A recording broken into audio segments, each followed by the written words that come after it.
3 آگوست سال 2022 تخمینا ساعت 19:40 دقیقه راننده автомашин تمغه تویوتا کرولا عثمان علیف منوچهر سال تولدش 1996 ساکن نویه بخش هنگام حرکت از سمت شهر باختر به سمت نویه بخش در حدود نویه کوشانیان از عهده اداره واسطه نقلیاتش نبرآمده نابالغ بهرامزاده حادثه ظاهرشاه سال تولدش 2012 ساکن نویه رشت را پخش نموده است. در نتیجه نابالغ بهرامزاده جراحت وزن جسمانی برداشته در بیمارخانه به هلاکت رسیده است.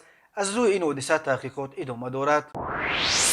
به شعبه وزارت کارهای داخلی یکی در نویه فردوسی با عریضه مرد 33 ساله ساکن شهر دوشنبه مراجعت نموده است که 28 ایول سال 2022 تخمینا ساعت 23:00 دقیقه شخصان نامعلوم با راه پنهانی به خانه استقامتیش در آمده از آنجا $10,300 امریکایی و 45,500 سامانی را دزدیده از جای حادثه غیب شدند.